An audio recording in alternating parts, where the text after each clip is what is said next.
of the Motocross of the Nation races. You know, who will be the first one this time? Remember last time It was Magoo last time, and it looks to me as if it's Magoo again. We can't really tell from where we're positioned at the moment because of the dust, but that's Magoo. Magoo is definitely out in the lead, followed by Laqua. Laqua from Gibson from Whatley. That, I think, was O'Mara. So O'Mara in a better position than what he was in the first race. That was Gerard Ron going through. There was David Thorpe. But the riders coming through very, very quickly indeed. There's Joe Bay coming through. Obviously, Keith, on the second leg there's going to be a lot more stone, well, not a lot more stones particularly, but a lot more dust flying. Well, the Americans have really got to go for it, using an Americanism. That's right. Well, it looked to me as though they're first, second and third, so they've gone for it. The Americans definitely a lot better placed than they were in the first race. There's Heinz Kinnigaten, very spectacular through there. So is Dolce going through. Gives you a little bit more of a sense of urgency about the riders when they look from this particular angle. At 54, Giuseppe Andriani, one of the Italians, goes through. As 22, Arne Lindfors drops down. As 36, George Reiter from Austria. There's Harry Everts. That's right. A good shot there, Keith. Coming out of the skyline and really whistling down this bank.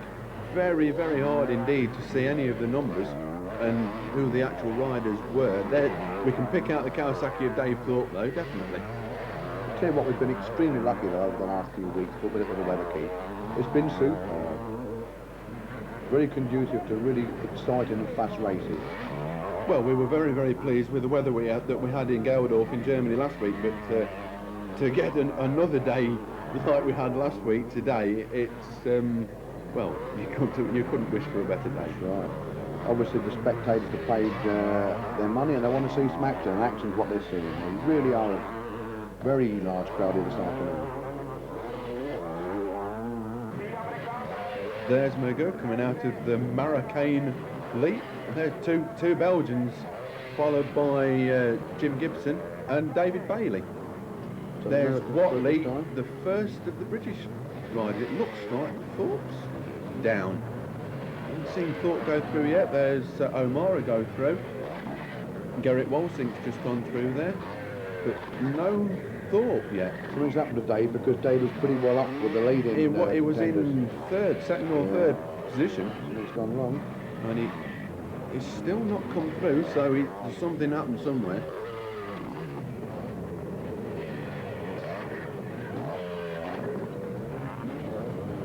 Yeah, no Dave. There's Everts. And 32. That's Patrick Boniface. There's Thorpe. There he is. There's Thorpe. So Thorpe has definitely had an off somewhere because there's Magoo through for his next lap, followed by Vromans. Very, very tightly indeed there. So we've got America 1 and 4 and 5, and the Americans 2 and 3. And there's the first of the British riders, Jeremy Whatley. There's O'Mara. So it'll be interesting to look for telltale signs on Dave's machine as we see him come on the next lap then, because I didn't see anything untowards on his bike, but something obviously happened. Well, I would think that he must have had an off somewhere. Yeah.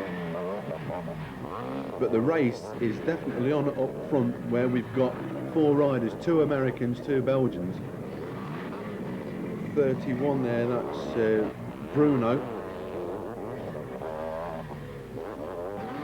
Why is it, you think, I'll ask a silly question, Keith, why is it that the Belgians like the Suzuki machinery that much better than any other sort of machinery?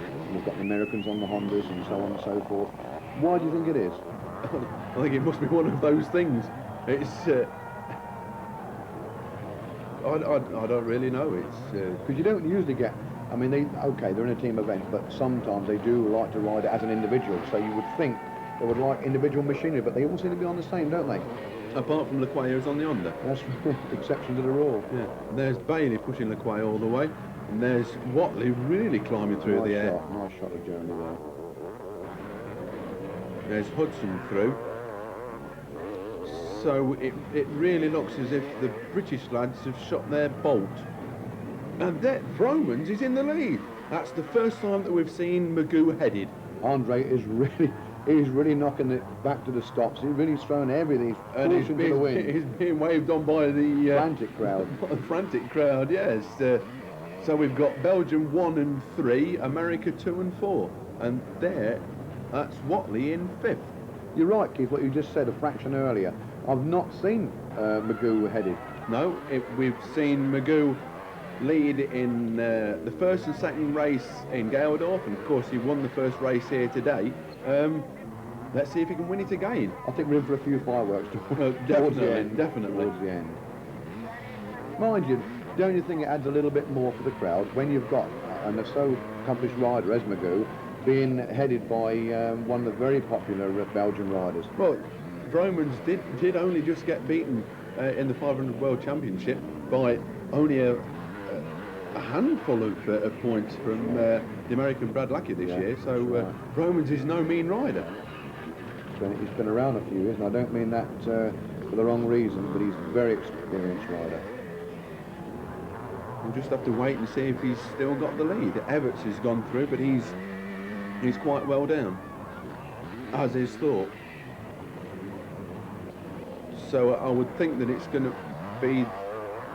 it's Magoo is back in the lead. Wow. So Magoo won, Vromans second, Bailey's now third. That burn's beginning to catch a few riders out. And if you notice, then Magoo got a little bit crossed over at that burn. He did. And if that back wheel gets out of line, it could cause them a few problems.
There's Magoo passing one of the back markers. So Magoo followed by Vromans, but pulling away from Vromans now. Looks like a bit of a tail ender there. And there's Bailey in third, LeQuay in fourth. Quay's going well again, Keith. He's been very consistent over this series. It's like Jeremy Watley gone. Jeremy Watley there, followed by Neil Hudson. So they're keeping it pretty well wound in front. 35 Heinz Kinnegartner from Austria on the Yamaha. So we look now for the Dutch. But it's Jim Gibson with those hand covers. 26, that's Gerard Rond. And Dave Thorpe pushing on now past, I think that was Dolce. There's Magoo though. Romans still in second. 36. That's George Reiter, followed by LeQuay. 22 Arne Linfers. 32 Patrick Boniface. Watley and Hudson go through. So now they're a private battle of their own, look at it. Well, it's more of a little bit of a team ride, I think. Each pulling one another along. 27 Case Van der Ven going through. Nice little pass on the inside there, isn't it? Very nice. And that, as you were saying earlier, Patrick Fiora on the 1983 Husqvarna. Yeah, very smart machine.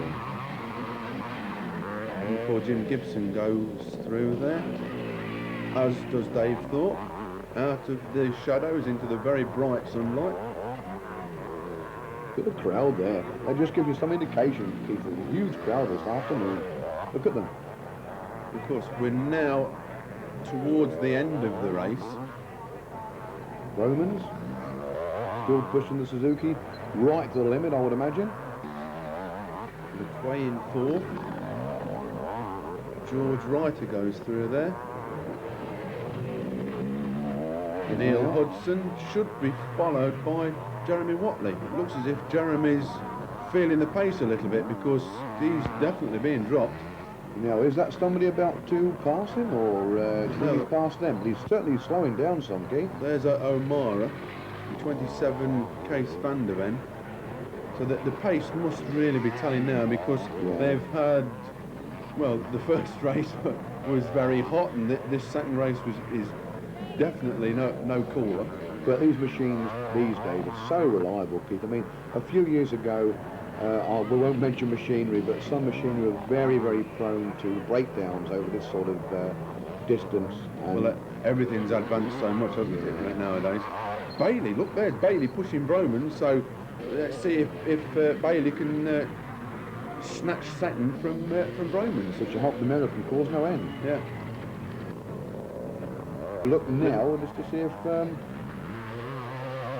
There's O'Mara goes through. We're towards the latter stages of the race now.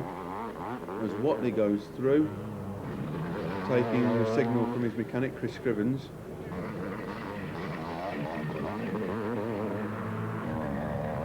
These riders helped all the way really by these very efficient lap scorers. Very attractive lap there he scorers. goes. So we're looking now for O'Mara's finished. Jem just about got it by about a tyre width, I think, Keith, there. Well, it looks as if the Americans have got on the board first, okay. Yeah. And there we have the results of race 2. Danny Chandler again. David Bailey just snatched second from Andre Romans. Jean-Claude LeQuay in fourth, followed by Neil Hudson, Heinz Kinney-Gardner. But it's still the Americans first overall with 24 points, Belgium second with 40, and England, Great Britain 51 points third. Can't be bad, Keith. Can't be. What a superb day's racing we've had. Absolutely tremendous. I bet they're quite ready for that champagne as well. The Americans have fulfilled all what's been said of them. Absolutely tremendous. I can't wait for next year.